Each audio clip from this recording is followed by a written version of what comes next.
Nous avons deux personnalités expertes dans nos sujets. Alors, merci beaucoup, Véronique Andrieux, qui est la directrice générale du VVF, qui, vous le direz tout à l'heure, mène un travail qu'on n'a pas besoin de présenter, qu'on connaît, avec lequel beaucoup d'entre nous collaborons aussi, mais un travail très, très approfondi et très sérieux sur les dossiers, et notamment les dossiers réglementaires, et c'est de cela dont nous parlerons, notamment des projets européens, mais qui a une démarche de dialogue qui est très constructive avec les entreprises. Et c'est dans ce sens aussi que votre analyse nous intéresse. Et merci Fanny Bénard d'être là. Vous êtes donc l'associée dirigeante de BuyAway, qui est un acteur de conseil dans les achats durables, et c'est de ça dont nous vous parlerons, dont vous nous parlerez, notamment à la veille de la présentation du rapport annuel de l'Observatoire des achats durables, l'OBSAR, dont vous êtes la vice-présidente, et on veut faire un point sur ce sujet, puisque on a une des actualités qu'on a choisies, c'est celle de la préparation de ce texte européen dont on attend la mouture. Enfin, elle a été différée plusieurs fois en février prochain, et donc nous allons avec vous commenter un peu la situation. Alors, pour rentrer, je rappelle la méthode, je rappelle que on essaye de balayer un peu ce qui se passe, de sélectionner et partant des faits, de retenir un peu des éléments qui nous paraissent des tendances de fond sur lesquelles s'arrêter parce qu'elles sont significatives du point de vue des relations de l'entreprise à la société et de l'engagement durable.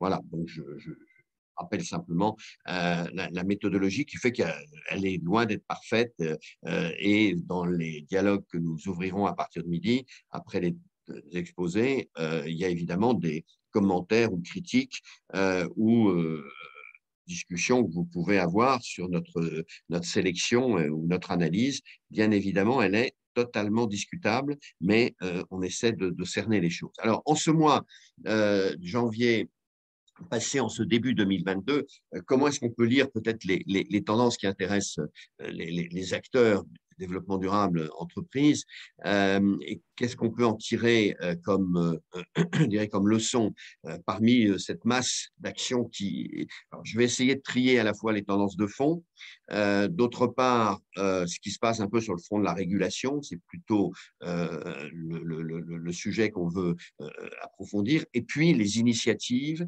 les actions d'entreprise aussi qu'on voudrait un peu signaler parce qu'elles ont un intérêt. Qu'ils soient positifs, négatifs, dans tous les sens. Alors, ce qui est intéressant, dans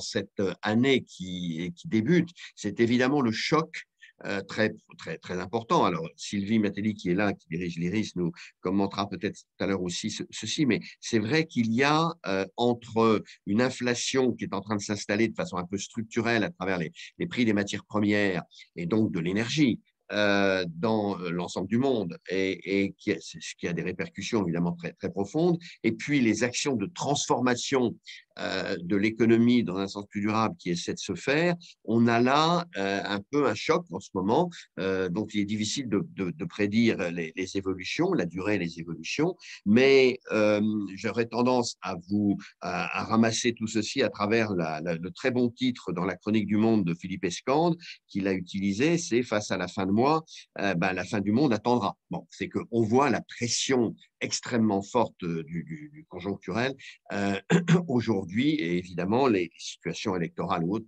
ont un effet sur ça, comme les questions de pouvoir d'achat vont driver ça. Mais on est d'une certaine manière en réduction sur l'enjeu fondamental de la transformation durable. C'est comment la rendre acceptable par les populations qui ont des contraintes budgétaires énormes, et puis la rendre au-delà de l'acceptation, la rendre aussi possible. Voilà. Donc, cette question énergétique, elle révèle des dissensus qui ne sont pas réglés et il n'y aura pas de stratégie durable si on ne franchit pas ces étapes. Alors, moi, je note quand même la césure européenne qui est assez catastrophique, d'une certaine manière, entre la vision énergétique française, allemande. On n'est pas d'accord du tout sur le fond, sur le mix énergétique et du coup, le débat sur la taxonomie prend des allures très conflictuelles.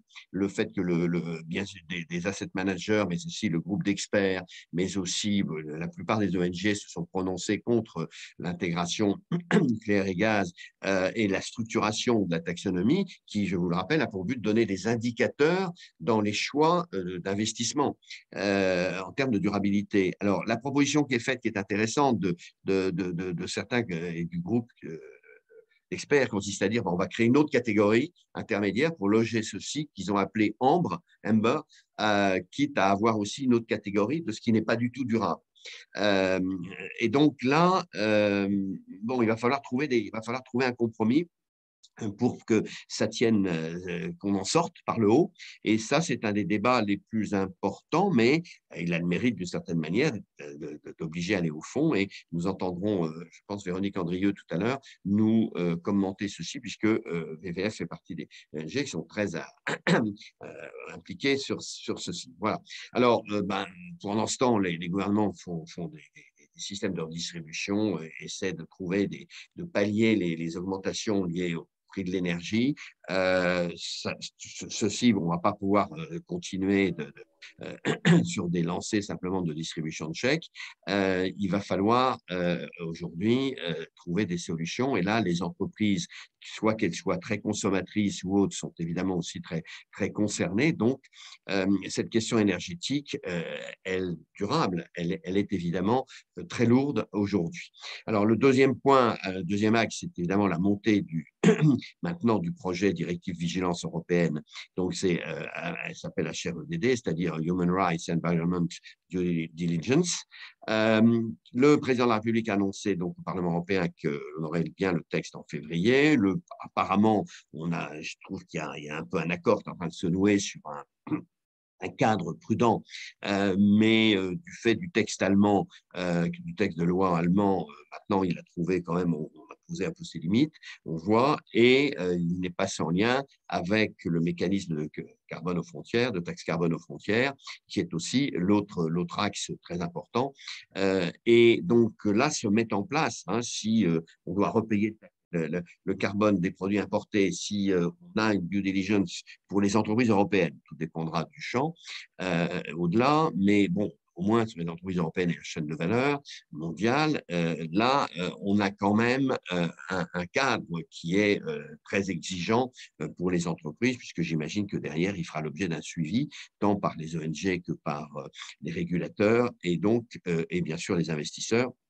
Et donc, il ne sera pas simplement indicateur. Alors, dans ce dernier, sur cette actualité, il y a quand même on a toujours en janvier l'arrivée du World Economic Forum qui nous fait sa cartographie des risques, toujours très, très intéressante. Je dirais que les tendances se confirment. Les risques environnementaux, les risques sociétaux prennent une force majeure de plus en plus, un poids croissant dans les préoccupations des entreprises. Et les phrases du World Economic Forum sont quand même très fortes, en disant attention, climate action failure, on est dans un risque d'échec sur la question climatique. Tire la sonnette. Il y a des risques de social cohesion, de cohésion sociale, dit le World Economic Forum. Donc là, la tonalité est quand même un peu dramatisante. Alors, à mettre en contrepoint chaque janvier, l'autre texte qui arrive, c'est celui de M. Larry Fink, le patron de BlackRock, qui nous donne beaucoup de leçons sur ce qu'il faudrait faire. Bon, on peut dire en contrepartie que BlackRock a augmenté son engagement actionnarial, essaie de faire des choses, mais enfin, bon, cette fois-ci, il appelle à plus de solidarité, d'écoute de parties prenantes. Bon, c'est sympathique, intéressant de l'entendre. Je sais que beaucoup d'investisseurs aujourd'hui, tous en lisant ceci, parce qu'on attend l'exemplarité quand même de l'asset management américain sur ces sujets. Mais bon, alors voilà pour quelques tendances. Alors maintenant, si on rentre dans la question un peu des large, plus macro, des réactions, des positions, je voudrais porter à votre attention à la fois la question du débat public tel qu'il reçoit ces messages, et puis un peu la façon dont quelques entreprises réagissent. Alors, bien sûr, je ne reviens pas sur la question du carburant, mais il est très important, comme la question de l'énergie sur le fait, serais très intéressé d'avoir la réaction de Madame Andrieux là-dessus, sur le fait qu'on a choisi quand même en France de relancer le charbon, alors un peu nos usines pour faire la liaison, mais plutôt que d'agir sur la demande. On aurait pu, RTE l'avait fait les années passées, demander à baisser énormément la consommation à certains moments de pointe et autres, à travailler sur la demande plutôt que d'essayer de dire vous inquiétez pas, vous aurez l'énergie qu'il faut et tout ira bien. Il y a du charbon dans les dans nos quelques usines relais. Bon, ça, on voit bien un choix politique qui est crucial pour les pouvoirs publics, mais n'empêche que la question se pose. Alors, le budget des ménages ne tiendra pas sur ces bases-là. Si on peut noter qu'Air France a décidé de imputer dans ses billets, c'est intéressant, faire payer aux consommateurs, ce qui est une des seules solutions en réalité, le surcoût des carburants durables qu'ils introduisent petit à petit. Mais on voit bien que aujourd'hui, tant sur l'alimentation que sur le logement et autres, le budget des ménages en Europe aussi ne tiendra pas par rapport à la prise en compte des coûts de transformation ou des coûts structurels des marchés internationaux, hein, qui peut s'interroger sur la formation de ces prix d'énergie et de matières premières, et l'effet Leclerc de sa baguette à 29 centimes, mettant vraiment se mettant à dos les producteurs agricoles, et on les comprend puisque c'est contradictoire avec la loi Egalim, c'est une symbolique très, très, très forte du discours et de la situation. C'est court terme ou long terme. Bon. Alors, c'est intéressant dans ce contexte de voir qu'il y a une interview vraiment qui a fait mouche du patron de Stellantis, de Carlos Tavares, qui dit en gros, moi je fais la transformation, je la fais complètement, je ne l'ai pas voulu. Hein, je ne la voulais pas. Ce n'est pas ça qu'on aurait proposé. On nous l'impose. Il y aura donc de la brutalité sociale derrière. Il ne faut pas s'en inquiéter puisqu'on nous l'impose. Donc, c'est un propos cash du patron de Stellantis et dont on voit bien dans la stratégie qu'il déploie derrière on va faire des produits de marge. On n'a jamais fait autant de marge sur l'automobile, dit-il. Les SUV, on n'en fera plus que jamais. Donc, notre question, c'est nous de nous en sortir. Ce n'est pas forcément de répondre aux problématiques de mobilité durable. Donc, il est quand même cette interview assez cynique dans son approche. Il en dit long sur la façon dont beaucoup de groupes aujourd'hui, je dirais, se débrouillent avec cette conjoncture pour s'en sortir sans pour autant subir les inconvénients de cette évolution.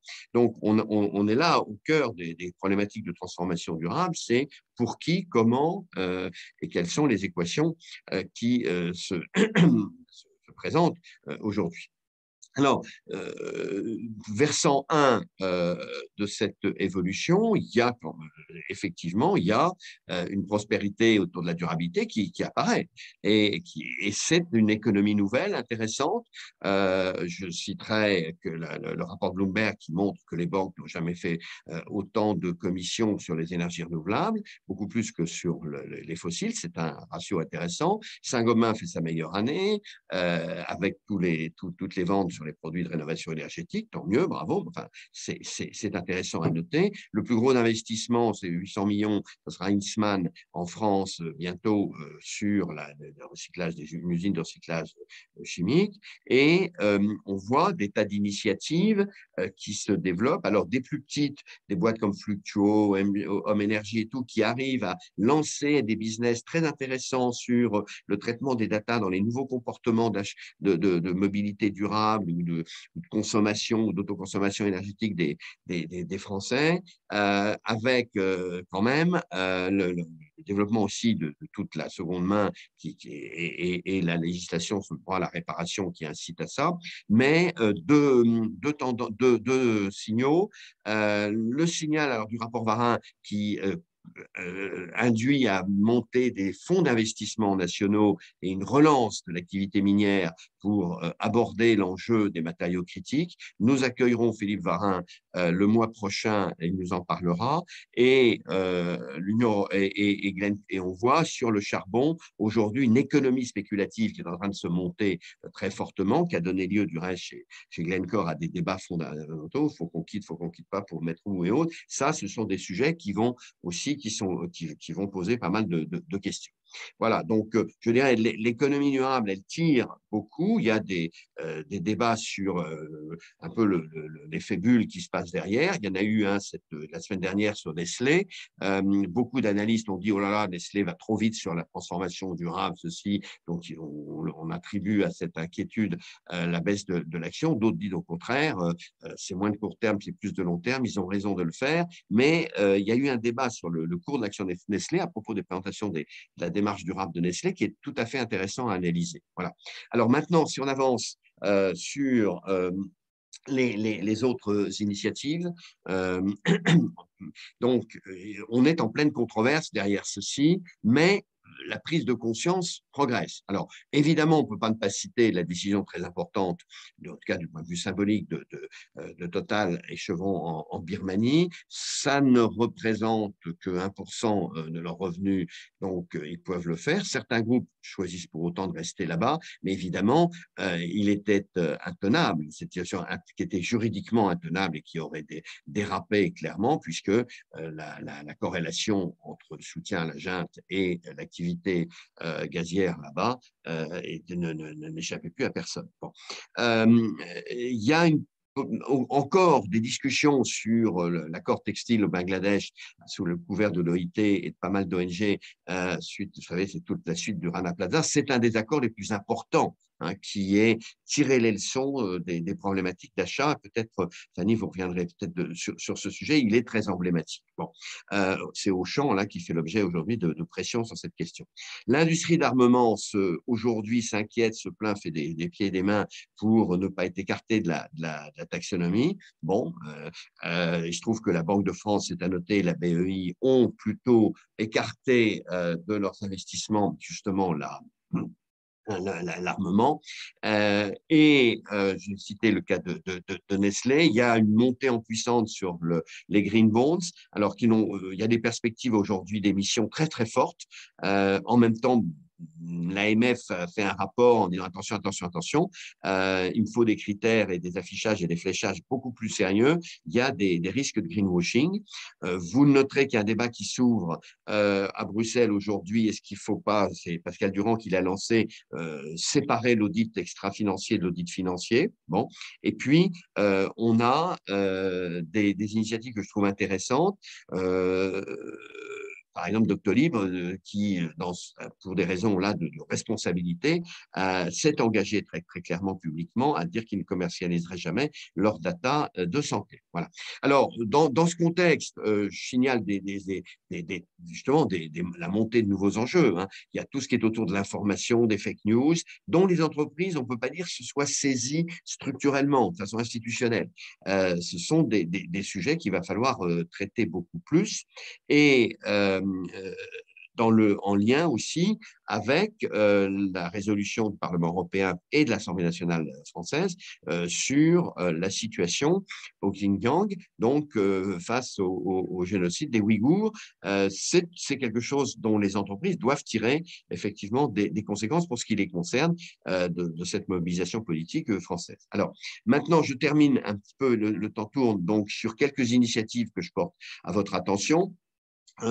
Pour les professionnels, la façon dont Danone a reconfiguré son organisation est intéressante puisque le CSO a été nommé aujourd'hui directeur de la durabilité. Le mot s'impose aujourd'hui et des affaires stratégiques. Et donc là, on voit bien que le lien est fait et on le retrouve aussi dans d'autres configurations qu'on avait vues chez BNP, qu'on voit aujourd'hui dans d'autres sociétés, c'est la dissociation entre l'engagement sociétal, un Carrefour qui le fait, et puis ce qu'on appelait la fonction RSE, une fonction durable, ce que aussi France Digital promeut en tant que Chief Impact Officer. Donc là, on voit bien qu'on cherche des définitions de missions qui collent mieux aux attentes. Bon, je cite parmi les initiatives qui m'ont frappé le fait que Moody's maintenant a supprimé sa référence à Vigeo, qu'ils savaient qu'ils avaient acquis. Donc, il n'y a plus de extra-financiers français qui apparaissent. Du reste, dans ces propositions, c'est intéressant, le MEDEF, pour les présidentielles, qui a une phrase que je vous ai reprise, qui n'est pas anodine du tout, eu égard au débat depuis 20 ans sur cette question, dit il faudrait peut-être qu'on recrée un acteur européen dans ce domaine. Je trouve ça intéressant comme signal. Je signale enfin, Fanny nous en parlera, donc le prochain rapport de l'Observe qui va sortir, les analyses de Bordeaux sur l'évolution du marché de l'emploi, et puis trois initiatives. Alors, celle de Pascal Canfin, qui a mobilisé pas mal de CEO pour dire qu'il faut que maintenant les rémunérations variables liées au green soient attachées au salaire du COMEX. Donc, ça, c'est important. Nous allons lancer, Sylvie est là avec Sylvie, donc l'IRIS, les ateliers de géopolitique de l'économie responsable. Donc, c'est vraiment faire travailler les acteurs autour des grandes négociations mondiales en cours sur les grands sujets pour rentrer dans le détail de ces enjeux et savoir comment mieux interfacer avec les acteurs. Et puis, il y aura il y a toute une discussion autour de l'ISO 26000 sur une relance aujourd'hui de la normalisation sur ces questions. Voilà. Pour terminer, je vous signale deux bouquins importants. Évidemment, celui de Bruno Latour sur la nouvelle classe écologique qui dit des choses assez fondamentales sur la façon dont peuvent se cristalliser les rapports de force dans nos sociétés pour changer de modèle. Et puis, un livre économique sur la perception des valeurs au-delà du quantitatif classique par Augustin Landier et David Tesmar. Voilà. Donc, je vais maintenant passer la parole après ce tour d'horizon de ce qui nous semble avoir marqué un peu le début d'année autour de cette problématique fin de mois, fin du monde, où on sent une pression de l'enjeu de court terme très compliqué à la fois pour les citoyens et pour les pouvoirs publics. Fanny, peut-être je vous demanderai de commencer. Est-ce que vous voyez l'accélération dans les politiques d'achat? Est-ce que le devoir de vigilance, les due diligence qui arrivent sont de mieux en mieux traités par nos acteurs économiques? Je vous passe la parole sans plus attendre, en vous remerciant de nous donner cette vision des choses, de façon à ce que derrière, Madame Andrieux, au nom de VVF, puisse nous donner une big picture un peu de la situation concernant l'engagement des entreprises tel qu'elles l'observent, notamment sur certains sujets. Merci à vous deux et à vous, Fanny. Merci beaucoup pour cette invitation et bonjour à toutes et à tous. Donc, je vais en effet parler des tendances qu'on voit aujourd'hui sur le sujet des achats responsables, tendances qu'on mesure à l'Observatoire des achats responsables tous les ans au travers de notre baromètre qui sera présenté pour cette année le 8 février après-midi. Donc, je vous invite à vous y connecter aussi pour ce webinaire de l'Observatoire des achats responsables. Et qu'est-ce qu'on perçoit aujourd'hui comme tendance? Depuis plusieurs années, on perçoit, et tout ça est lié au contexte actuel et je reviendrai dessus, de plus en plus de TPE, PME, d'ETI agir sur ces sujets des achats responsables. Ce qui était encore il y a 5-6 ans un sujet qui était vraiment un sujet de grandes entreprises, et notamment avec la loi sur le devoir de vigilance qui est venue quand même bousculer pas mal les choses et je reviendrai dessus. On voit aujourd'hui que cela cascade en fait sur les fournisseurs de ces grandes entreprises-là, mais que aussi les clients de plus en plus remontent des besoins et exigent un certain nombre de choses de leurs fournisseurs. Et donc, de plus en plus, on voit ces démarches-là arriver chez les TPE, PME et dans les ETI, avec, on va le voir, des actions qui sont un tout petit peu différentes. Ce qu'on note aussi dans les grandes tendances, c'est de plus en plus des démarches qui sont qui sont encore assez standardisées. C'est-à-dire qu'on note que les entreprises qui se lancent dans une démarche achat responsable, par exemple, n'ont que pour la moitié d'entre elles de cartographie des impacts, de cartographie des enjeux de la responsabilité sociétale de leurs achats. Or, qu'on prenne le devoir de vigilance ou qu'on prenne la norme ISO 20400, qui est la norme internationale de recommandation sur les achats responsables, cette cartographie des risques et des opportunités, en tout cas des enjeux de responsabilité sociétale dans la chaîne d'approvisionnement, ça doit être la pierre angulaire de votre démarche achat responsable. Pourquoi? Parce que c'est la seule façon derrière d'avoir des actions qui sont pertinentes au regard des impacts qui sont générés par vos achats. Or, on note que pas plus de la moitié des entreprises qui se lancent dans cette démarche, voire qui ont cette démarche depuis longtemps, ont une cartographie des enjeux RSE qui soit robuste et qui permettent derrière d'avoir des actions pertinentes. D'où encore pas mal de démarches que je qualifierais d'assez standards, c'est-à-dire potentiellement avec le même outil ou les mêmes outils, un ou deux outils d'évaluation fournisseur, par exemple, qui sont souvent assez peu sur site, mais qui sont en tout cas pas toujours en lien avec les enjeux spécifiques de la chaîne d'approvisionnement et donc qui ne permettent pas une bonne maîtrise de ces enjeux, ou en tout cas que partiellement. Ce qui n'est pas toujours le cas des TPE, PME et des ETI dont je parlais tout à l'heure, qui en général vont aller dans le pragmatique et vont aller très vite, plutôt sur des outils d'évaluation des offres ou de barrières à l'entrée des produits ou des services qu'ils achètent. Donc, on va trouver beaucoup de critères dans les cahiers des charges, par exemple, où on va utiliser les labels. En tout cas, on va essayer d'avoir des outils très pragmatiques qui permettent très vite d'avoir un impact. L'idéal dans une démarche d'achat responsable, pour revenir un peu aux fondamentaux, c'est de dire qu'on a bien sûr, on évalue ses fournisseurs, ce qui était un petit peu la première tendance au début. C'était assez facile d'évaluer ses fournisseurs et de faire reporter ça sur les fournisseurs, mais aussi la façon dont on change ce qu'on achète, et donc tout ce qui est un peu ces barrières à l'entrée ou cette amélioration des produits et des services qu'on achète. Et puis, le dernier point, c'est comment on se comporte comme un donneur d'ordre responsable, comment on a soi-même cette notion de responsabilité dans ses pratiques. Et ça, c'est encore le sujet aujourd'hui assez peu traité par les entreprises, que ce soit les grands donneurs d'ordre, les TPE, PME ou les ETI, on voit moi en tant que consultante ou dans le baromètre. Ce sujet du donneur d'ordre responsable, pourtant, il est très important et c'est le sujet qui est travaillé aujourd'hui principalement au travers du label Relations fournisseurs et achats responsables. Historiquement, c'était ce label qui portait ces sujets-là et qui s'est ouvert depuis. Et comme vous le disiez, Patrick, s'ouvre de plus en plus puisque vont être intégrés notamment les enjeux de carbone et de baisse des émissions de gaz à effet de serre des achats dans ce label dans les mois à venir.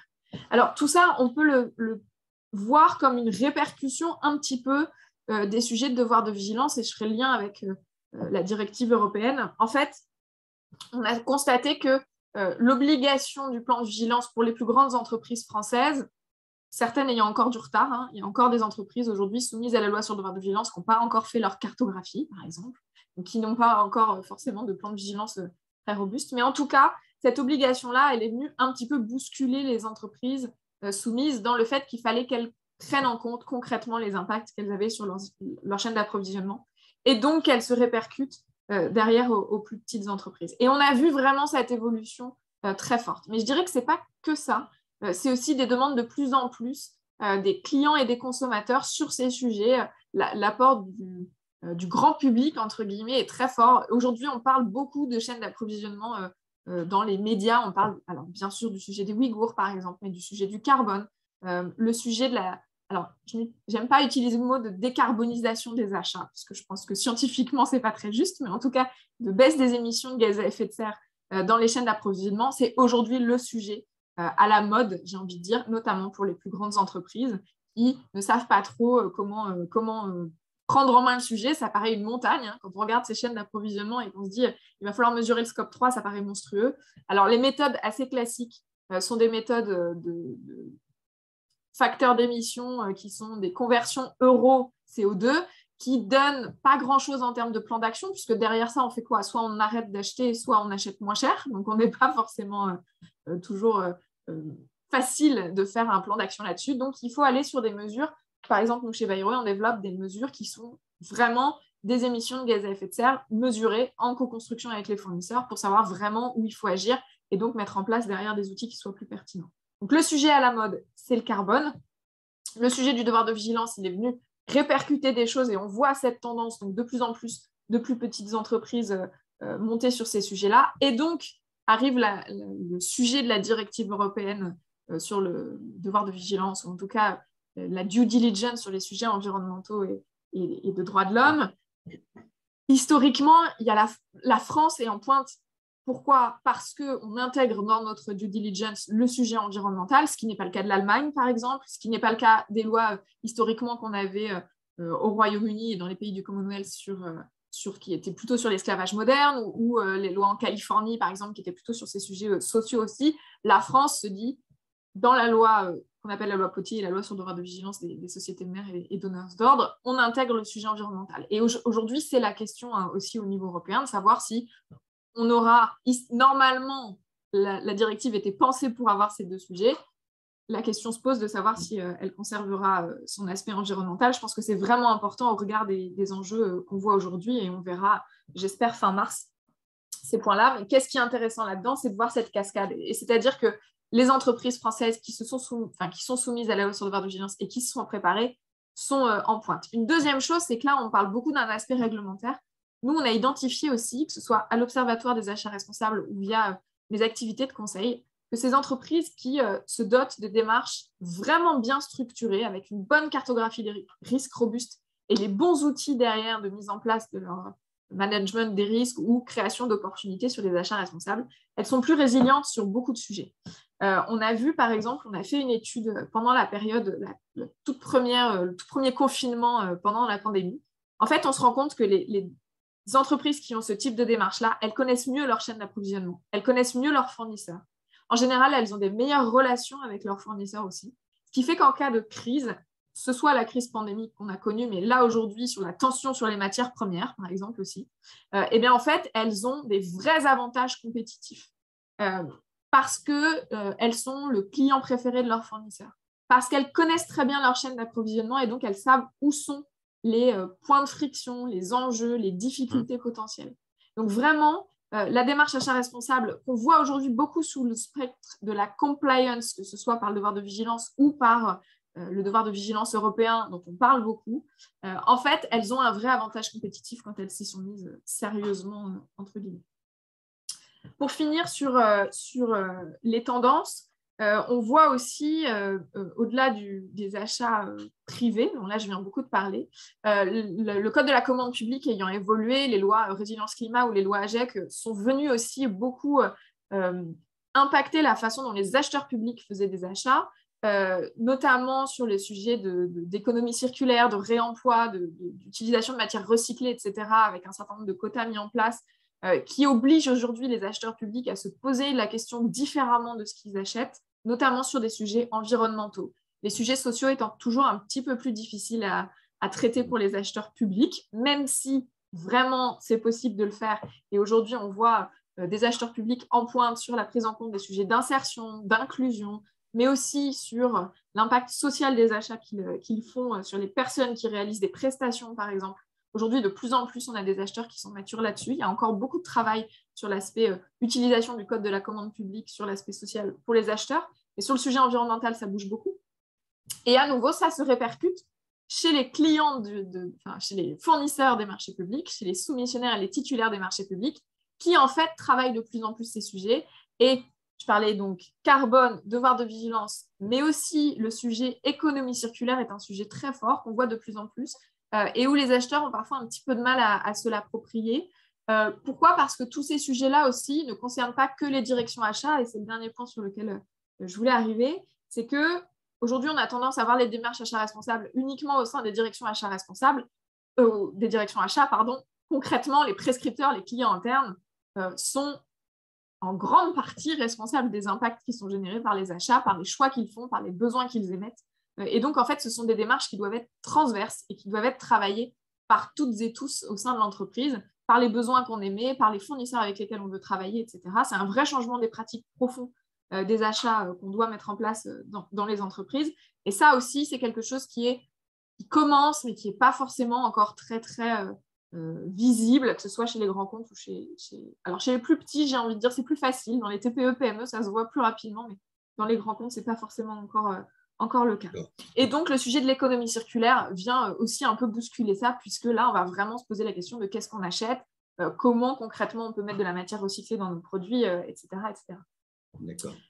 Donc, voilà pour les grandes tendances que je voulais brosser sur le sujet des achats responsables ce matin.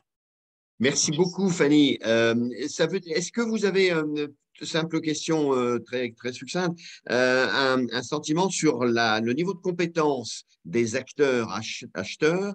Est-ce que vous le mesurez? Est-ce qu'il augmente là-dessus? Ils ont été, si je puis dire, élevés dans une logique de cost-killing. Est-ce que le fait aujourd'hui d'avoir une vision plus 360 de leurs impacts, est-ce qu'elle progresse? Est-ce que ça, vous arrivez à le suivre? Alors, elle progresse. On mesure, par exemple, dans l'Observatoire des achats responsables, si les entreprises font des formations auprès de leurs acheteurs ou de leurs prescripteurs. Alors, les acheteurs sont formés. Ils sont formés en général avec des sensibilisations. Donc, ils sont sensibilisés au sujet de développement durable, de responsabilité sociétale, etc. Ils ne sont pas encore toujours extrêmement compétents sur les impacts spécifiques générés par leur catégorie d'achat. Donc ça, on a une vraie montée en compétences à faire et un travail à faire avec les directions RSE qui doivent plus être là en apport d'expertise concrète sur des sujets plutôt qu'en le fait de penser la stratégie RSE ou achat responsable. Donc là, on a vraiment besoin que les directions RSE soient en apport d'expertise. Donc on voit cette montée en compétences chez les acheteurs. Elle est très rare, plus rare chez les prescripteurs, les clients internes dont je parlais, qui aujourd'hui sont encore assez peu embarqués dans ce type de démarche. D'accord. Merci infiniment. On viendra là-dessus dans les questions pour préciser certains points, mais en ce début d'année, avec l'arrivée des textes et le travail normatif que vous évoquiez, c'est évidemment, je pense, un axe incontournable. Alors maintenant, peut-être on va élargir au-delà de cette actualité à la situation des entreprises versus le durable, vue par VVF. Madame Andrieux, donc vous avez pris la direction générale de l'ONG que nous connaissons bien les uns les autres, avec laquelle nous dialoguons souvent ou travaillons souvent. Pouvez-vous nous donner en ce début d'année sur ces enjeux, ces controverses que j'ai abordées, votre vision, votre analyse, et puis ouvrir un peu peut-être aussi à vos combats, un peu la discussion, s'il vous plaît. Alors, merci beaucoup Patrick pour cette invitation et bonjour à tous et à toutes. Donc c'est un plaisir d'être avec vous aujourd'hui. Alors oui, peut-être un commentaire sur les analyses de tendance qui ont été présentées tout au début. Moi, j'aurais peut-être 3 commentaires. Le premier, c'est la question de la biodiversité. Et Fanny le disait très bien, le sujet à la mode, c'est le carbone. Et effectivement, les questions climat, carbone sont bien appréhendées. La COP26 a disons, accoucher de résultats que nous estimons mitigés, mais en tout cas importants, notamment en matière de charbon, énergie fossile et méthane, et avec une place toute particulière dédiée à la déforestation. On voit que les forêts sont en crise et que ça continue à déforester à tour de bras, malgré les déclarations et les conventions et accords internationaux de stopper et de couper par deux, enfin diviser par deux la déforestation en 2020 et de stopper la déforestation en 2030. Et là, la déforestation continue de s'accélérer et sont vraiment au cœur des chaînes d'approvisionnement. Mais ça, j'y reviendrai. Mais en gros, ce qui est intéressant, c'est qu'aujourd'hui, les forêts et en général les écosystèmes ou les milieux naturels sont abordés en fait comme une solution climat. Et ça, c'est intéressant. C'est les solutions fondées sur la nature qui, d'après donc les scientifiques, le GIEC, l'IPBES, peuvent constituer jusqu'à 1/3 des solutions d'atténuation. Et donc, il y a un effort et une attention renouvelée vis-à-vis de la protection des forêts en raison de ce service écosystémique qu'elles nous apportent, notamment en séquestrant, en stockant du carbone. Donc, c'est ce service de puits carbone qui est donc très, très au cœur. Donc, les solutions fondées sur la nature sont quelque part une sorte de créer en fait une sorte de momentum pour préserver les écosystèmes.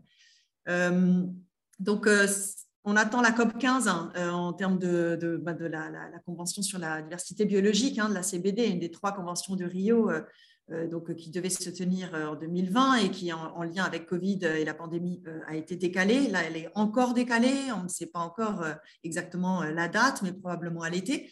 Donc, on attend en fait disons, rendez-vous international diplomatique de manière très importante parce que c'est lui qui va définir en fait l'agenda pour les prochains 10 ans en matière de biodiversité.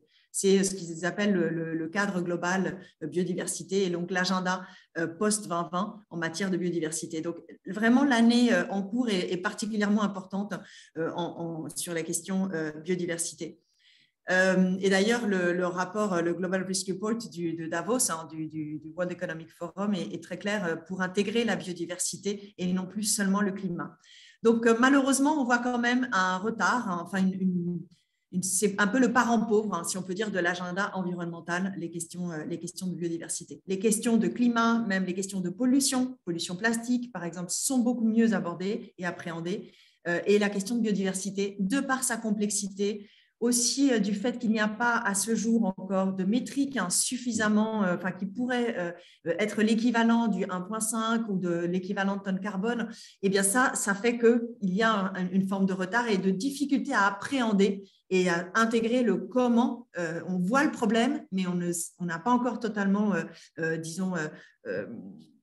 trouvé la manière de… Excusez-moi, Véronique, le 30% d'espace réservé naturel, c'est pas ça le curseur, le bon curseur, qui est en discussion? Oui, absolument. Il y a une ambition, c'est la coalition pour la haute ambition qui donc est l'idée par la France et le Costa Rica au niveau des États, au niveau des Nations Unies, qui donc promeut un objectif de 30% de protection à horizon 2030. Voilà, ça c'est l'ambition. Et évidemment, avec un 50% aussi des terres qui seraient gérées de manière durable, parce que tout n'est pas de protéger, il faut aussi restaurer ce qui peut l'être et il faut aussi gérer de manière durable les ressources naturelles. Donc, c'est vraiment 3 pattes sur lesquelles repose la protection des milieux. Donc ça, c'est la biodiversité. Donc l'important, c'est donc rappeler ça. Et avec certaines évolutions importantes. Et je voulais parler notamment de Science Based Target Network. C'est ce qu'on appelle dans le jargon le SBTN.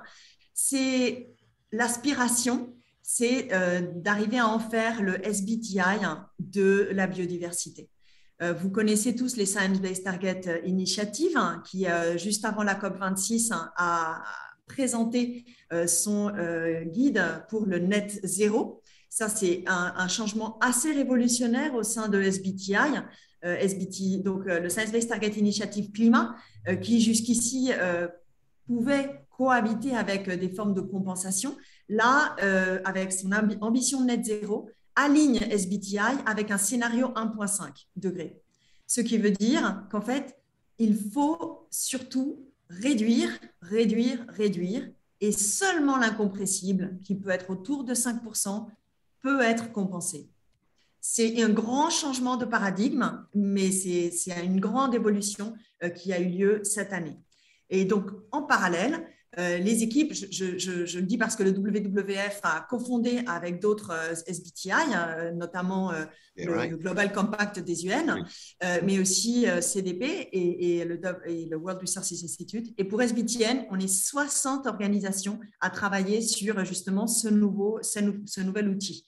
Et c'est important pour les entreprises parce que souvent, elles nous demandent, mais comment on fait ? Et donc là, lors du Congrès mondial de la nature, donc l'UICN qui a eu lieu à Marseille en septembre, on a lancé le laboratoire Capital Naturel avec différentes entreprises françaises, dont Michelin, Carrefour, il y en avait Bell, voilà, plusieurs, donc sur différents secteurs, pour pouvoir intégrer en fait des métriques capital naturel dans le pilotage de l'entreprise. Donc voilà pour biodiversité et évidemment à dispo s'il y a des questions. Un autre point très important pour nous, c'est en termes de comment on change les choses. Nous, on s'est beaucoup consacré à la finance durable. Là, c'est particulièrement intéressant puisque la France vient d'entamer la présidence donc, du Conseil européen en janvier jusqu'à fin juin et qu'on est en plein Green Deal, enfin le pacte vert, et avec du coup des échéanciers très importants sur ces prochains 6 mois, notamment sur le Fit for 55, donc le package en fait de mesures pour arriver en fait à aligner les États membres et l'Union européenne sur ce scénario 1,5 et donc ça veut dire moins 55% d'émissions de gaz à effet de serre à 2030 et du net zéro à 2050. Et donc pour ça, il y a tout un package de mesures, dont notamment un plan d'action pour la finance durable. La finance, de notre point de vue, est vraiment un levier absolument essentiel et vous l'avez dit, Patrick, en introduction, ça se tend sérieusement. Évidemment, en France, à l'approche des élections. Le débat est peut-être un peu, nous, de mon point de vue, là, c'est plutôt personnel, très orienté si nucléaire oui, nucléaire non, sur des questions assez polarisantes. Mais au-delà de tout ça, il y a vraiment tout un modèle de société, tout un changement de logiciel et de paradigme qui va bien au-delà du nucléaire oui, non et comment. Et donc là on est vraiment, en termes de finances, on a vu quelques accélérations et ça bouge très, très vite. Et donc, quelque part, c'est très important pour l'économie réelle parce que tout ce reporting, cette intégration en fait, du risque climat et du risque nature dans les décisions de composition de portfolio, par exemple, eh bien, vont avoir bien sûr des impacts par rapport aux investisseurs des différentes entreprises dans les différents secteurs, mais aussi dans l'assurantiel et dans des fonctions assez cruciales pour la faisabilité des projets des entreprises. Donc, il faut financer cette transition. Et pour ça, la finance publique, la finance privée sont absolument essentielles. Et donc, les institutions financières ont pris différentes mesures. Je pense notamment à la TNFD, le Task Force on Nature-Related Financial Disclosure, qui est pareil, le miroir de la TCFD, qui existait déjà pour le climat, et qui donc acte ce besoin d'intégrer, d'analyser en fait le risque nature ou en plus du risque climat dans les portfolios pour pouvoir prendre des mesures de gestion des risques et de mitigation.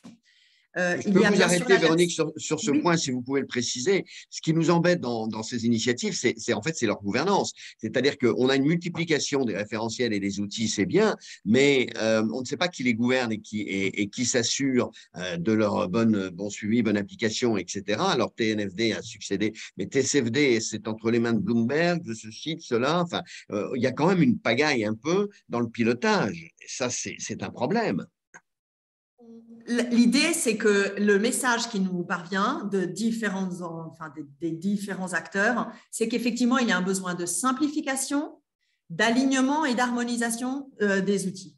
Les standards, les critères, il y a foisonne avec des tas d'initiatives qui se croisent et c'est normal, les acteurs de l'économie réelle et financiers se retrouvent assez perdus. Et donc, là, il y a des initiatives, notamment la taxonomie est quand même un objectif d'homogénéiser le langage, la classification et ce qui est considéré comme une activité verte ou de transition. C'est quand même un énorme effort depuis 4 ans qui a été mené.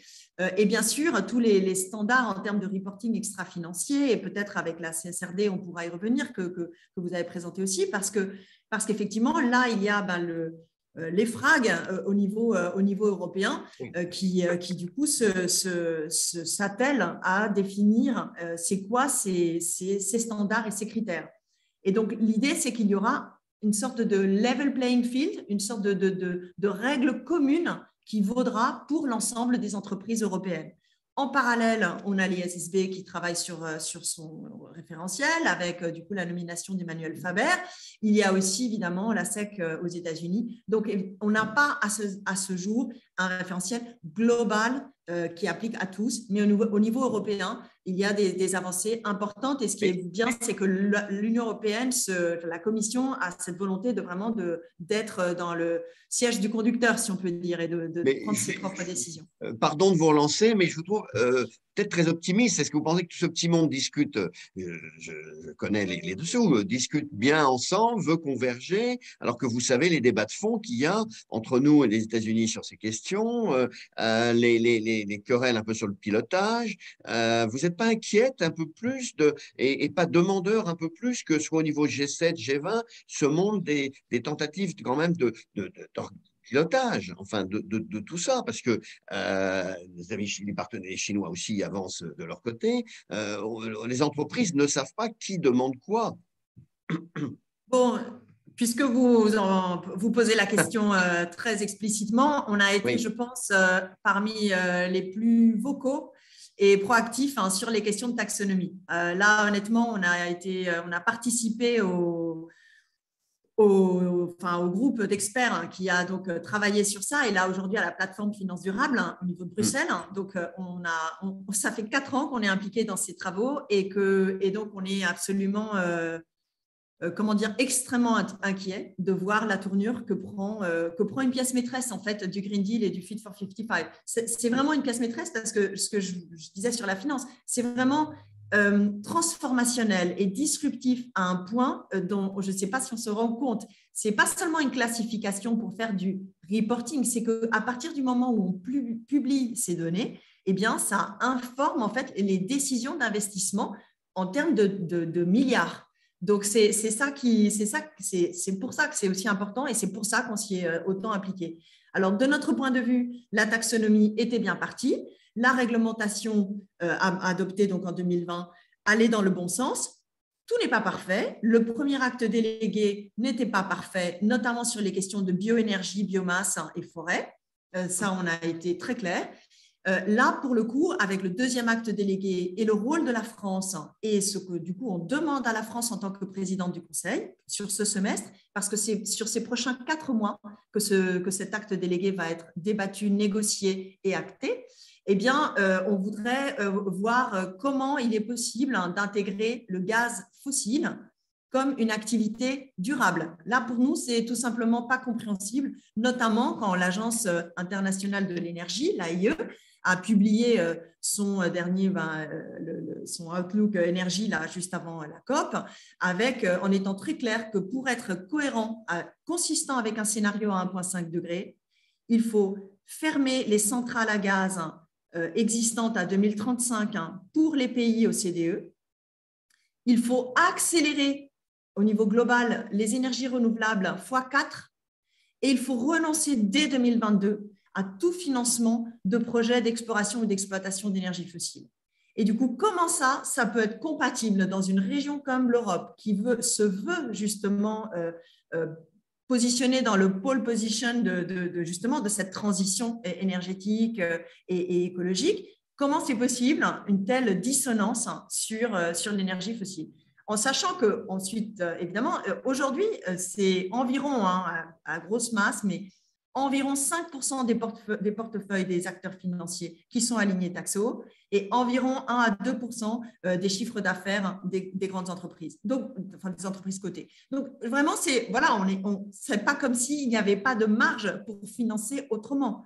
On est en train de dire que tout simplement une taxonomie robuste basée sur la science ne peut pas être aux antipodes de ce que dit le GIEC, de ce que dit l'AIE et de ce que dit la plateforme Finance Durable qui a émis d'ailleurs la semaine dernière son avis, un avis qui est limpide par rapport à l'exclusion, au besoin d'exclure le gaz fossile de la liste des activités de transition. Mais donc, vous voyez bien on est très beaucoup sur ce sujet. Ouais. Mais Véronique, vous renvoyez au débat sur la politique énergétique européenne et le fait qu'elle ne soit pas aujourd'hui cohérente, c'est un euphémisme, est un sujet dans lequel vous n'êtes pas rentré en fait en tant que tel, mais on ne l'évitera pas. Je veux dire, gaz russe d'un côté, le nucléaire de l'autre, on va se renvoyer ça à la figure pendant des années si on n'est pas capable de remettre sur la table une vision plus convergente, non ? Vous pensez? C'est ça le sujet de fond. C'est notre mix énergétique européen. Oui, alors nous, sur la France, on a une situation un peu particulière avec une électricité largement décarbonée, mais avec un mix énergétique qui reste, lui, largement fossile. 60% d'énergie fossile dans notre mix énergétique. Donc, on a de la marge d'amélioration, et notamment en matière d'énergie renouvelable. Hélas, on est vraiment à la traîne. On est le seul pays européen qui n'a pas tenu ses engagements et sa trajectoire en termes d'énergie renouvelable. Donc, il y a vraiment de la marge de manœuvre pour s'améliorer. Donc, pour nous, c'est vraiment en termes, d'une part, d'efficacité énergétique, et notamment tout ce qui est rénovation énergétique des bâtiments. Donc, d'efficacité énergétique et de sobriété, d'une part. Donc, pour réduire la consommation et la production. Et par ailleurs, d'accélération à échelle sur les énergies renouvelables pour lesquelles le coût n'est plus un sujet. Elles sont compétitives et encore plus avec la situation qu'on vit aujourd'hui. Mais effectivement, le baril à 90. Je rappelle que le baril est à 90 en ce moment. Mais oui, oui, oui, absolument. Non, non, mais là, c'est sûr que entre les prix et la situation géopolitique avec la Russie, tout ça est particulièrement, évidemment, particulièrement la situation.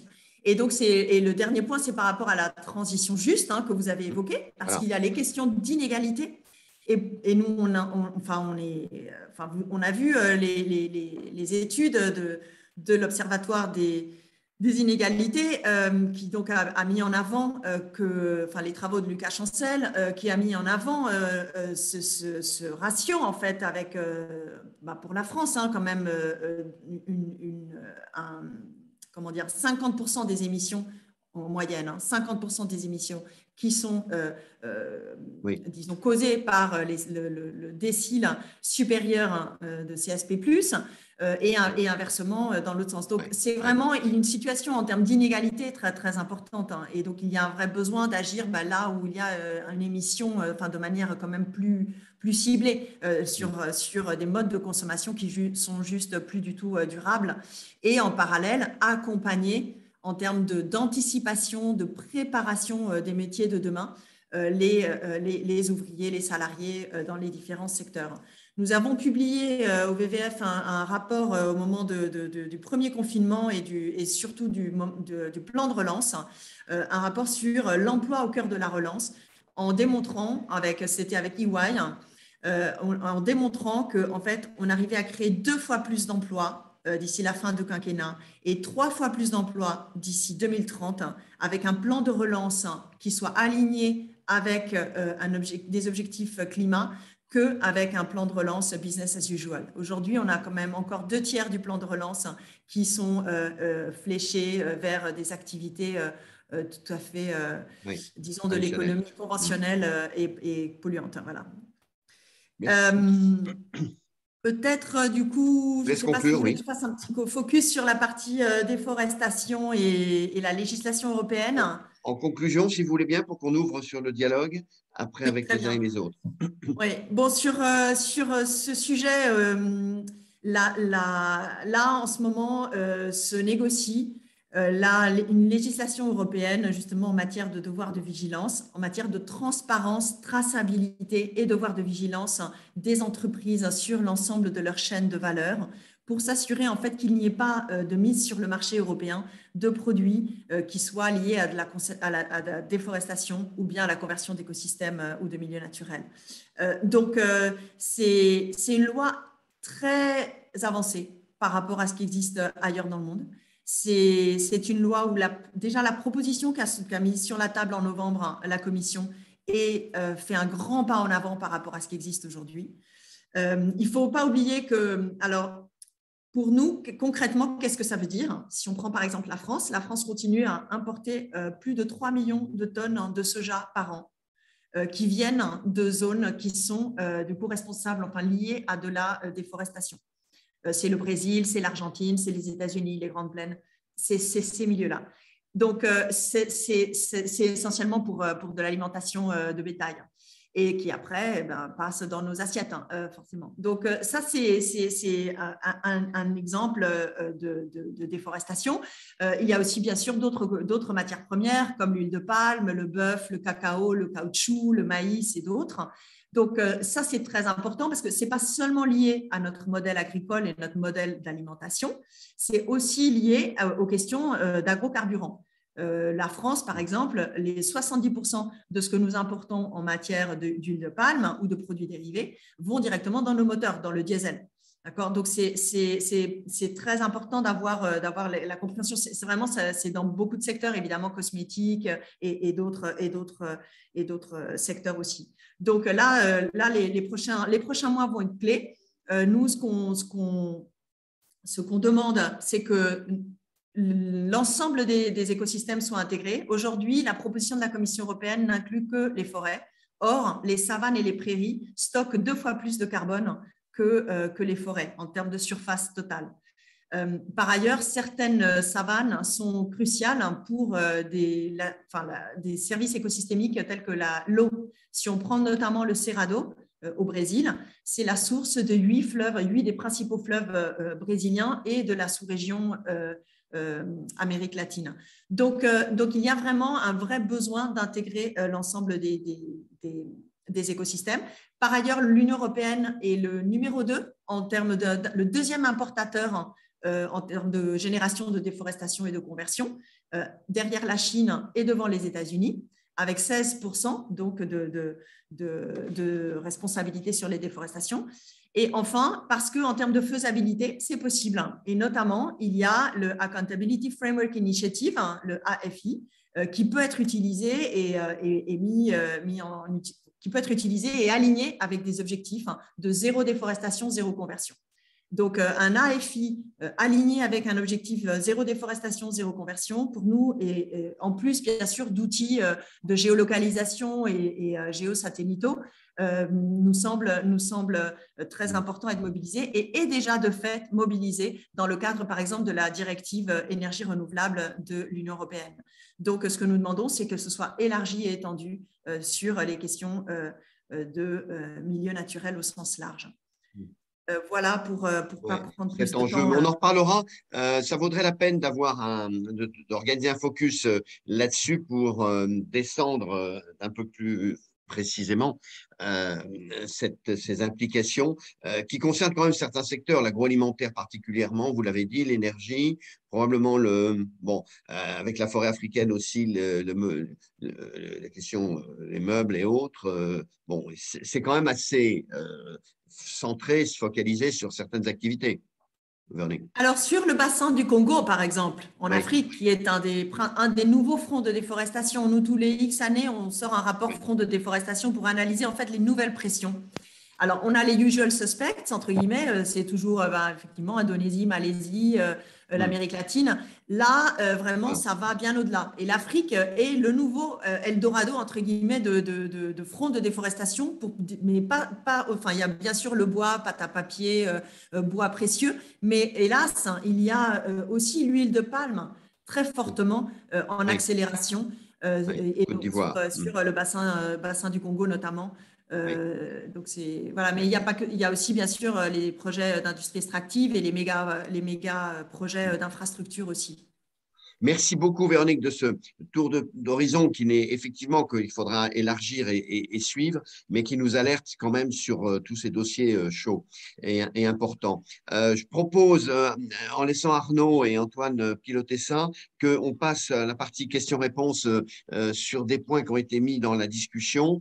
Je vous laisse prendre la main pour sélectionner, à poser à Fanny et à Véronique Andrieux les questions de nos participants.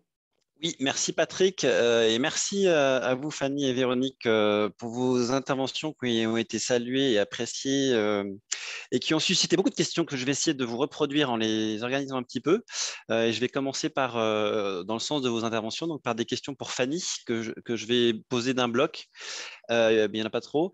Donc il y avait une première question un peu pratique sur un focus sur les démarches d'achat responsable dans les prestations de conseil et de prestations intellectuelles. Et j'aurais volontiers tendance et envie de l'étendre à est-ce que, Fanny, vous constatez une asymétrie dans la mise en œuvre des démarches d'achat durable par rapport au secteur, comme on peut connaître une asymétrie dans l'intégration des enjeux de développement durable par les consommateurs, par exemple. Et puis, on a deux questions un peu plus de prise de hauteur. Donc, Patrick avait posé une première question tout à l'heure sur des obstacles fondamentaux qui peuvent se mettre et entraver le déploiement de démarches d'achat durable par rapport à l'enjeu de compétences et de compréhension de ces questions-là par les acheteurs directement. On peut proposer deux autres éclairages sur d'autres leviers.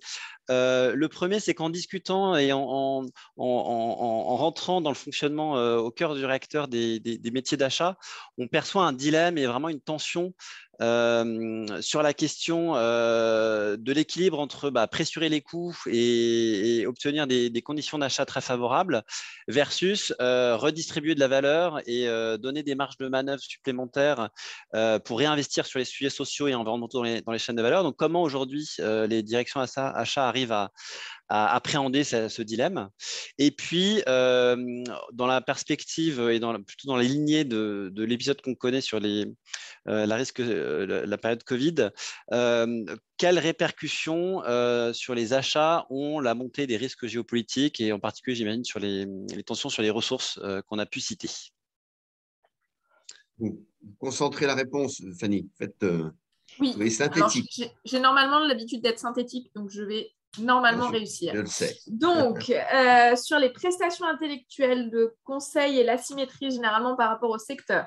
Donc, clairement, déjà, il y a une asymétrie dans les entreprises qu'on accompagne entre ce qu'on appelle les achats directs et les achats indirects.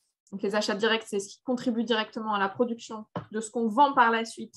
Et là, en général, les démarches sont plutôt bien déployées. Et les achats indirects, sont les frais généraux, mais donc aussi tout ce qui est prestations intellectuelles, prestations de services, en général, sont un peu moins touchés parce que souvent moins stratégiques ou moins identifiés. On identifie aussi moins d'enjeux. C'est en général des prestataires qui sont plus proches de nous, donc on a l'impression qu'il n'y a pas de risque, etc., etc. Comment on fait sur une prestation intellectuelle ou de conseil? Il y a des vrais enjeux de turnover, de risques psychosociaux, de formation des consultants qui interviennent, de compétences, etc., qui sont des critères ou des questions qu'on peut poser à un fournisseur ou un prestataire en appel d'offres. Donc, il y a des choses qu'on peut faire, c'est juste que on a moins l'habitude de le faire et surtout les outils standards qu'on utilise de type plateforme d'évaluation ou audit ne sont pas pertinents pour ce genre de prestations et donc il faut utiliser d'autres outils et notamment aussi sur tout ce qu'on appelle les prestations nomades de type prestations de nettoyage, espace vert, gardiennage, qui sont des enjeux très très forts en matière sociale par exemple, où on a des choses critiques sur le sujet droits de l'homme ou conditions de travail, de la sous-traitance cachée, etc.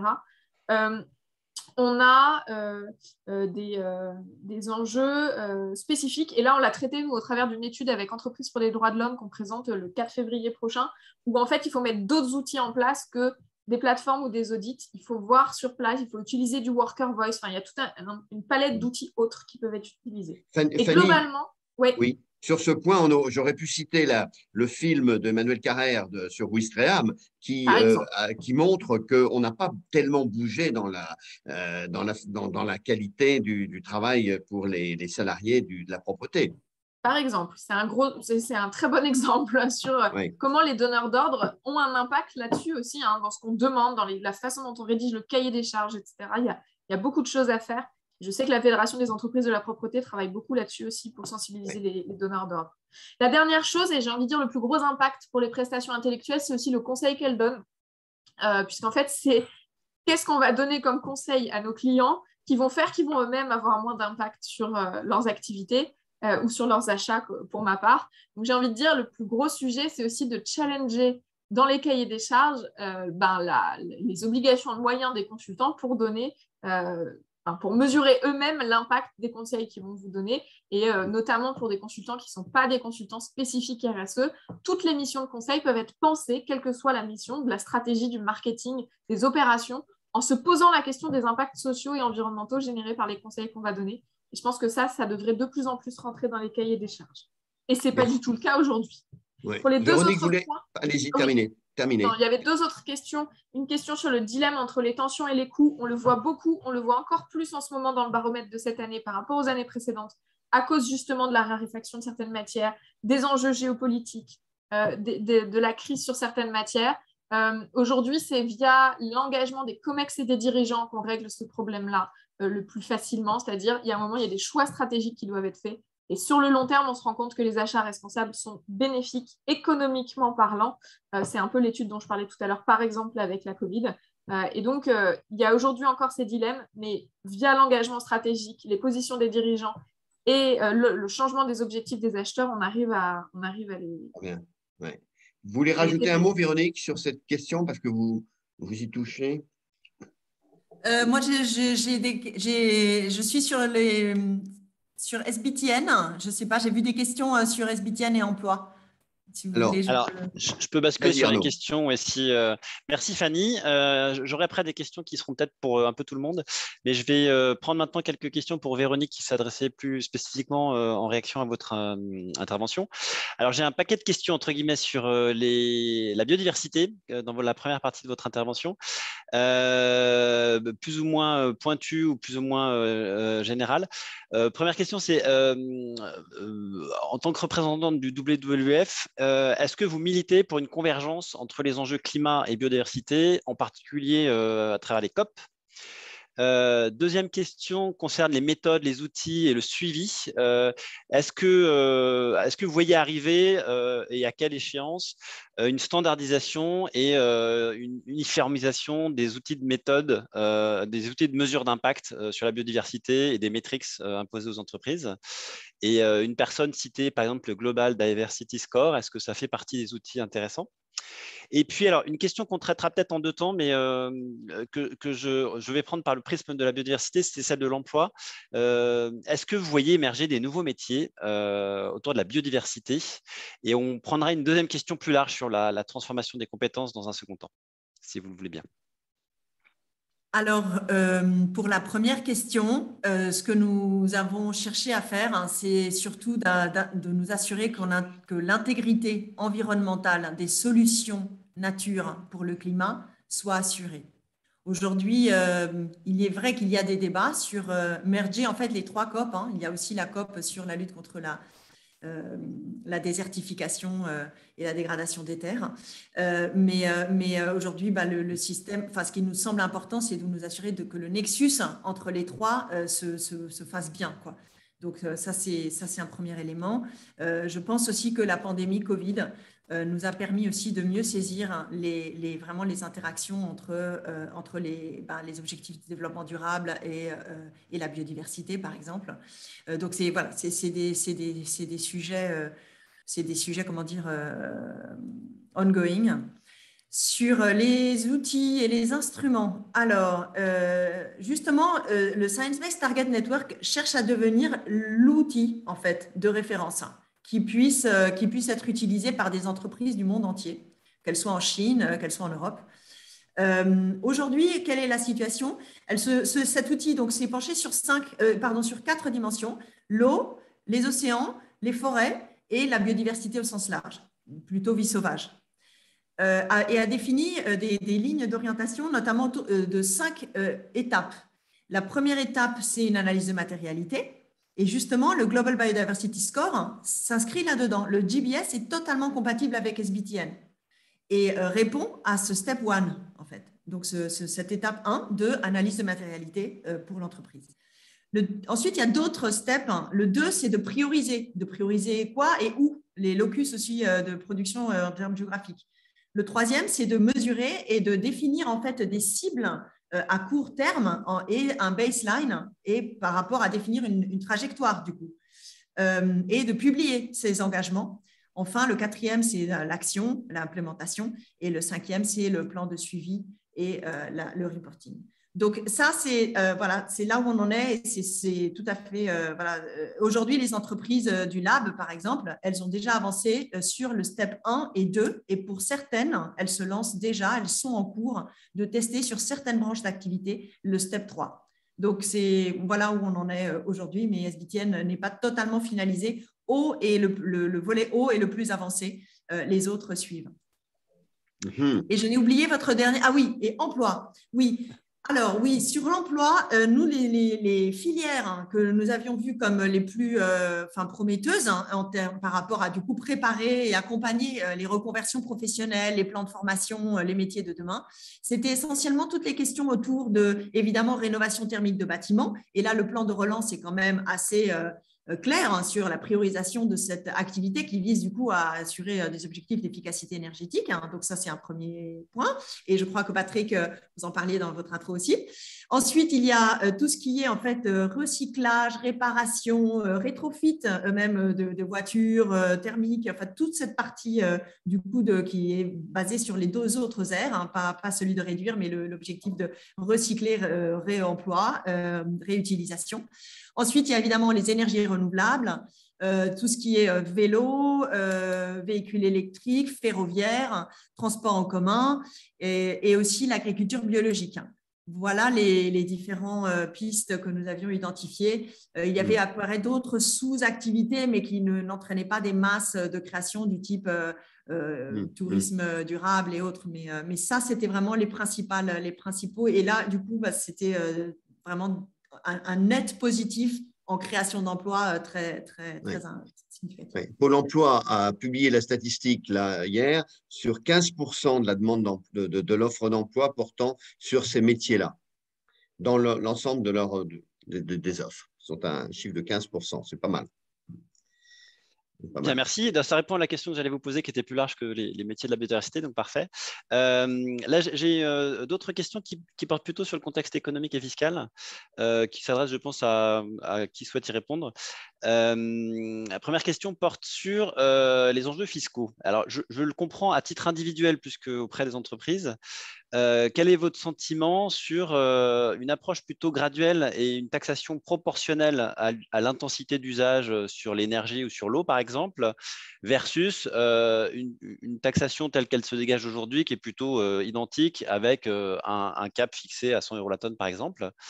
Et puis, une autre question qui est posée sur l'enjeu de la compensation carbone, en particulier sur les vols internationaux. Et donc, la question est plus sur quel est le meilleur schéma aujourd'hui pour réaliser cette compensation. Et j'ai bien envie de prolonger la question par est-ce que c'est une orientation qu'il s'agit d'encourager, selon vous, plutôt, Véronique, aujourd'hui? Et puis, une dernière question qui est très large. Donc, je vous la livre telle qu'elle, c'est quid de l'inflation? Donc, comment voyez-vous l'impact de la préoccupation actuelle de l'inflation sur ces enjeux de transformation durable? Véronique. Oui, il y a tellement de questions que je ne sais pas laquelle prendre. Je suis désolée. Mais prenez votre boule de cristal. Prenez votre boule de cristal. Non, mais peut-être un point que je trouve intéressant. On parlait tout à l'heure des acteurs financiers et aussi des signaux qui sont envoyés au marché et à l'économie réelle. La Banque européenne, la BEI, la Banque européenne d'investissement, a créé un prix carbone en interne à 100 € la tonne aujourd'hui, avec une projection en fait qui va jusqu'à 250 € la tonne à 2030. Donc, et ce qui est donc utilisé dans les arbitrages et les prises de décision par rapport au projet d'investissement. Ça, je pense que c'est extrêmement intéressant d'aller dans le sens de justement d'internaliser en fait les externaliser et le coût réel des pollutions, le coût réel de ce que la charge que ça fait porter à la société. Et que donc aujourd'hui, on a un vrai problème en fait de points aveugles par rapport aux métriques qu'on utilise. Aujourd'hui, si on reprend, et nous on le voit avec nos partenaires entreprises, pour certains, dans les dashboards en fait, de pilotage au niveau du COMEX, il y a des dashboards qui intègrent déjà des métriques carbone. Et ça va totalement dans la bonne direction et pas seulement dans le secteur industrie lourde, c'est vraiment plus large. Nous, ce qu'on demande, c'est aussi qu'il y ait dans ce dashboard, au-delà du financier et du social et du carbone, qu'il y ait aussi des métriques, des KPI biodiversité. Ça peut être eau, ça peut être déforestation, mais il faut qu'il y ait, à minima, il y en ait un. Ça ne peut pas rester un point aveugle. Donc déjà, pour moi, les questions de dashboard et qu'est-ce qui est piloté, et du coup, ça, c'est ces métriques-là qui sont après utilisées, par exemple, pour indexer les rémunérations variables ou les bonus qui sont du coup donnés en entreprise. Ça, c'est plutôt bien parce que ça envoie des signaux très forts en termes de gouvernance interne, à quoi on accorde de la valeur. Et si on accorde de la valeur, pas seulement à la création de value per share, mais qu'on accorde aussi de la valeur à des questions carbone, et de respect de ces trajectoires et en termes de biodiversité, ça me semble aller dans le bon sens. Donc ça, c'est au niveau de l'activité économique. Sur l'aviation, Véronique, votre avis, vous, perso, votre avis personnel sur l'aviation, on compense tout? On compense international? Sur l'aviation, en fait, je pense qu'il y a malheureusement quelques activités qui vont devenir peu durables, tout simplement peu durables. Ce ne sera plus durable de prendre l'avion. Enfin, il n'y aura plus de budget carbone, tout simplement, pour prendre l'avion pour aller à Bruxelles ou aller, je ne sais pas où, en Pologne. Ce ne sera plus possible. Donc, tout simplement, il va falloir, pour certaines, les réduire de manière extrêmement forte. Et donc, là, vraiment, on est sur une approche net zéro. Là, vraiment, c'est ça le référentiel qui, d'ailleurs, est développé par secteur en incluant des secteurs extrêmement difficiles. Et notamment, je pense à l'agriculture, où là, vraiment, il y a un traitement spécifique, tellement c'est très, très compliqué. Méthane, engrais azotés, etc. Donc, là, vraiment, non, sur l'aviation, franchement, le transport ferroviaire est une bonne alternative avec du hydrogène vert à terme, par exemple. Mais à l'international, ma question est à l'international. On est d'accord sur les zones continentales, c'est parti même, c'est parti en Europe. Mais sur l'international, l'initiative d'Air France de faire payer le surcoût de l'introduction de carburant durable, voire d'imposer un coût carbone, est-ce qu'elle va, entre guillemets, sauver l'aérien? Non, alors déjà, on n'y est pas enfin, je ne sais pas, Patrick, peut-être vous pensez qu'on y est, mais nous, de notre point de vue, on n'y est pas. Hein. Aujourd'hui, c'est seulement les vols en deçà de 2h30. Hein. Je suis désolée, Oui, il faudrait aller oui, en beaucoup, beaucoup France, plus oui. loin. Oui, Pour être aligné sur du 1,5, on est autour de 5h30, 6h. Hein. Donc là, vraiment, d'accord. voilà, il faut vraiment aller beaucoup, beaucoup plus loin chez nous déjà, et surtout de créer des alternatives. Parce que quand on ferme un petit aéroport en province, eh ben, il faut créer des alternatives au niveau ferroviaire. Train de nuit, il faut aller plus vite et plus loin quoi, sur les alternatives et pour permettre un report modal et pour connecter le maillage territorial continental. Fanny voulait ajouter un point, Fanny, ou pas? C'est dans les stratégies d'achat sur ces questions? Oui, sur ces sujets de prise en compte d'un coût. Alors, le coût carbone, on y arrive dans ce qu'on appelle les outils de TCO, donc de Total Cost of Ownership, donc la façon dont le coût du carbone est intégré à la prise de décision achat. On a du mal à le faire aujourd'hui, mais ça se fait de plus en plus. Et en tout cas, en effet, la métrique va être importante, et notamment sur les sujets de biodiversité, et Véronique en parlait au tout début, on a du mal à avoir cette métrique-là sur les impacts et donc à l'intégrer à des prises de décision achat. On a déjà du mal sur le carbone alors qu'on a potentiellement des mesures. Alors sur les sujets de biodiversité, c'est plus dur. Et c'est pour ça que je pense qu'il faut aussi apprendre aux acheteurs à utiliser des indicateurs plus qualitatifs de l'impact plutôt que d'aller essayer à tout prix d'avoir du quantitatif qui parfois est en fait très difficile à avoir. Oui, mais le TCO, il ne faut pas le faire au prix d'aujourd'hui, il faut prendre le taux d'actualisation Ah en oui, fonction. oui, on est d'accord. Mais déjà, ne serait-ce que prendre le prix d'aujourd'hui, ce serait déjà Bon, un impact intéressant. ce sont des progrès qui ne sont pas si compliqués à faire, ceux-là. Ceux-là, ils pourraient être à notre portée pour améliorer la prise de décision. Arnaud, on va aller vers Oui, écoute, je te vers la proposais de fin. conclure avec une question pour te redonner la parole qui a été posée. C'est est-ce que tu peux dire un mot, ou peut-être Sylvie qui est peut-être encore là, sur les ateliers Iris? Ah oui, Sylvie m'entend ou pas? Sylvie, Mathélie? Sylvie, Sylvie, vous nous entendez ou pas? Je ne sais pas si Sylvie nous entend. Alors, si Sylvie ne m'entend pas, donc j'aurais volontiers laissé expliquer ceci. Pour aider les directions d'entreprise, notamment les directions juridiques, les directions qui sont celles des affaires publiques et stratégiques, à mieux prendre en compte ce qui va se passer du point de vue de cette négociation, qui est quand même des négociations évoquées par Véronique Andrieux, Fanny, et que vous connaissez les uns les autres, et qui sont quand même sur énormément de sujets, avec des horizons très différents et des acteurs parfois assez conflictuels, avoir clair là-dessus. Nous allons les prendre un peu une par une, et on va, dans un dialogue qui est fait avec des experts internationaux et surtout des acteurs de la négociation, créer des espaces de discussion où on associe un peu les parties prenantes dans une réflexion de fond. Voilà. Donc là, l'IRIS est conforme à sa vocation d'information et de formation sur les enjeux géopolitiques, et on va les focaliser sur les négociations durables au sens large,